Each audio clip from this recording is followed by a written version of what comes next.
Assalamualaikum warahmatullahi wabarakatuh. Hai anak-anak semuanya, kita berjumpa kembali di channel saya Ardian Yuda Saputra dalam pembelajaran kali ini. Sudah siap untuk belajar ya? Pastikan kalian semua dalam keadaan yang bersih dan jangan lupa berdoa agar ilmu yang kita dapatkan nanti bisa membawa kebermanfaatan. Dalam pembelajaran sebelumnya telah kita bahas tentang sejarah pembentukan BPUPKI, yang mana BPUPKI adalah badan bentukan Jepang untuk menarik simpati rakyat Indonesia karena Jepang terpuruk dalam perang melawan sekutu. Hari ini kita akan belajar tentang proses perumusan Pancasila sebagai dasar negara. Tentu anak-anak semua sudah kenal Pancasila ya sejak kecil dan juga telah melaksanakan nilai-nilainya sehari-hari. Tetapi ada yang sudah tahu belum bagaimana proses dirumuskannya sila-sila Pancasila tersebut? Jadi sila-sila Pancasila itu dirumuskan saat sidang BPUPKI. Berikut kita bahas tentang BPUPKI ya. BPUPKI kepanjangannya adalah Badan Penyelidik Usaha-Usaha Persiapan Kemerdekaan Indonesia. Karena dibentuk oleh Jepang, jadi ada nama Jepangnya ya, yaitu Dokuritsu Junbi Chosakai. Badan ini diumumkan akan didirikan pada 1 Maret 1945, yang kemudian diresmikan pada 29 April 1945. BPUPKI diketuai oleh Dr. Rajiman Widyodiningrat. Kemudian wakilnya ada 2 orang, yaitu Raden Panji Suroso yang merupakan orang Indonesia dan Ichibangase Yoshio yang merupakan orang Jepang. BPUPKI beranggotakan 69 orang yang terdiri dari 62 orang Indonesia dan 7 orang Jepang. Tugas dari BPUPKI adalah mempelajari, menyelidiki, dan mempersiapkan segala hal yang diperlukan dalam usaha pembentukan negara Indonesia merdeka. BPUPKI mengadakan 2 sidang resmi dan 1 sidang tidak resmi. Sidang pertama dilaksanakan pada 29 Mei sampai 1 Juni 1945 dengan agenda merumuskan dasar negara.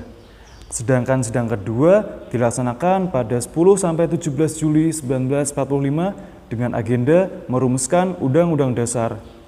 Pada materi kali ini secara khusus akan dibahas mengenai sidang yang pertama. Sidang pertama BPUPKI ini dilaksanakan di Gedung Chuo Sangiin yang sekarang namanya adalah Gedung Pancasila di Jakarta. Terdapat 3 tokoh intelektual bangsa yang menyampaikan gagasannya dalam sidang pertama ini. Yang pertama adalah Mr. Muhammad Yamin. Pada 29 Mei 1945, 5 dasar negara disampaikan Mr. Muhammad Yamin melalui pidatonya, yang diantaranya adalah sebagai berikut. 1. Peri kebangsaan.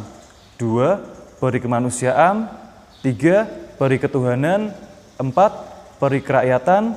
Dan 5. Kesejahteraan sosial. Selain itu, Mr. Muhammad Yamin juga menyampaikan usul secara tertulis, yang isinya adalah sebagai berikut. 1. Ketuhanan yang Maha Esa. 2. Kebangsaan Persatuan Indonesia. 3. Rasa kemanusiaan yang adil dan beradab. 4. Kerakyatan yang dipimpin oleh hikmat kebijaksanaan dalam permusyawaratan perwakilan. 5. Keadilan sosial bagi seluruh rakyat Indonesia. Ya, rumusan yang tertulis ini hampir mirip ya dengan Pancasila yang sekarang. Tokoh yang kedua adalah Mr. Supomo. Mr. Supomo mendapat kesempatan menyampaikan gagasannya pada 31 Mei 1945. Dalam kesempatannya tersebut, beliau menekankan perlunya Indonesia dibangun di atas kebersamaan seluruh bangsa Indonesia tanpa membedakan suku, ras, golongan, dan pemisah lainnya. Berikut usulan dasar negara menurut Mr. Supomo. 1. Persatuan. 2. Kekeluargaan. 3. Keseimbangan lahir dan batin. 4. Musyawarah. Dan 5. Keadilan rakyat. Selanjutnya yang ketiga adalah Insinyur Soekarno yang menyampaikan pendapatnya pada 1 Juni 1945. Beliau mengusulkan dasar negara Indonesia merdeka yang bunyinya sebagai berikut. 1. Kebangsaan Indonesia. 2. Internasionalisme atau peri kemanusiaan. 3. Mufakat atau demokrasi. 4. Kesejahteraan sosial. Dan 5. Ketuhanan yang berkebudayaan. Kemudian yang harus kalian ketahui bahwa Insinyur Soekarno menamai rumusannya tersebut dengan Pancasila atas petunjuk dari temannya seorang ahli bahasa. bukan Pancadharma, karena Pancadharma artinya 5 kewajiban, sedangkan Pancasila artinya 5 dasar. Di sini Insinyur Soekarno juga mengungkapkan tentang keistimewaan angka 5. Mari kita saksikan cuplikan berikut. Dasar-dasar negara telah saya usulkan. 5 bilangannya. Inikah Pancadharma? Bukan. Nama Pancadharma tidak tepat di sini. Dharma berarti kewajiban. Sedangkan kita membicarakan dasar. Saya senang kepada simbolik. Simbolik angka pula. Rukun Islam 5 jumlahnya. Jari kita 5,5. Kita mempunyai panca indera. Apalagi yang 5 bilangannya? Pandawa pun 5 orangnya. Sekarang banyaknya prinsip. Kebangsaan, internasionalisme, mufakat, kesejahteraan, dan ketuhanan. 5 pula bilangannya. Namanya bukan Pancadharma. Tetapi saya namakan ini dengan petunjuk seorang teman kita ahli bahasa. Namanya ialah Pancasila. Sila artinya azas atau dasar. Dan di atas kelima dasar itulah kita mendirikan negara Indonesia kekal dan abadi. Dari sejarah tersebut, kemudian sekarang setiap tanggal 1 Juni diperingati sebagai hari lahirnya Pancasila.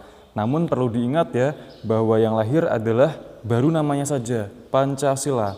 Sedangkan isinya belum lahir di tanggal 1 Juni. Berbagai usulan terkait dasar negara dari berbagai tokoh tersebut ternyata masih harus dibahas dan ditindaklanjuti lebih lanjut. Ketua BPUPKI membentuk sebuah panitia kecil yang beranggotakan 8 orang. Di sini kalian bisa menyebut dengan panitia 8 ya, yang keanggotaannya sebagai berikut. Panitia kecil yang berjumlah 8 orang ini tugasnya adalah mengumpulkan dan memeriksa usul-usul menyangkut beberapa masalah terkait Indonesia Merdeka, seperti usulan tentang Indonesia Merdeka selekas-lekasnya, usul mengenai dasar, usul mengenai warga negara, usul mengenai agama, keuangan, dan lain sebagainya. Setelah itu, ternyata dibentuk lagi sebuah panitia kecil yang kali ini anggotanya berjumlah 9 orang. Yang kemudian kita kenal sebagai Panitia 9, yang anggotanya sebagai berikut. Insinyur Soekarno sebagai ketua, Muhammad Hatta, Muhammad Yamin, A.A. Maramis, dan Mr. Ahmad Subarjo yang merupakan golongan kebangsaan. Kemudian ada Kiai Haji Wahid Hasyim, Kiai Haji Kahar Muzakir, Haji Agus Salim, dan Abi Kusno Cokro Suyoso yang merupakan golongan Islam. Pada tanggal 22 Juni 1945, Panitia 9 berhasil melahirkan konsep rancangan pembukaan Undang-Undang Dasar yang dinamai Piagam Jakarta atau Jakarta Charter. Bunyi Piagam Jakarta ini hampir sama dengan bunyi pembukaan Undang-Undang Dasar Negara Republik Indonesia tahun 1945 yang sekarang ini. Hanya saja di alinea keempat terdapat rumusan dasar negara yang bunyinya sebagai berikut. 1. Ketuhanan dengan kewajiban menjalankan syariat Islam bagi pemeluk-pemeluknya. 2. Kemanusiaan yang adil dan beradab. 3. Persatuan Indonesia. 4. Kerakyatan yang dipimpin oleh hikmat kebijaksanaan dalam permusyawaratan perwakilan. 5. Keadilan sosial bagi seluruh rakyat Indonesia. Ya, di sini terdapat satu sila yang kemudian menuai kritikan, yaitu sila pertama. Kritikan tersebut datang dari wakil-wakil Protestan dan Katolik dari wilayah Indonesia Timur. Terhadap keberatan tersebut, para tokoh pendiri bangsa bermusyawarah agar Indonesia tidak terpecah belah. Hal ini membuktikan bahwa para pendiri bangsa senantiasa menjaga persatuan dan kesatuan di atas kepentingan pribadi dan golongan. Setelahnya, sila yang semula berbunyi ketuhanan dengan kewajiban menjalankan syariat Islam bagi pemeluk-pemeluknya diubah menjadi ketuhanan yang Maha Esa. Dan jadilah sila-sila Pancasila seperti yang kita kenal saat ini. Demikianlah pembahasan kita tentang proses perumusan Pancasila sebagai dasar negara. Di kesempatan berikutnya, kita akan bahas tentang proses penetapan Pancasila sebagai dasar negara. Sampai jumpa. Assalamualaikum warahmatullahi wabarakatuh.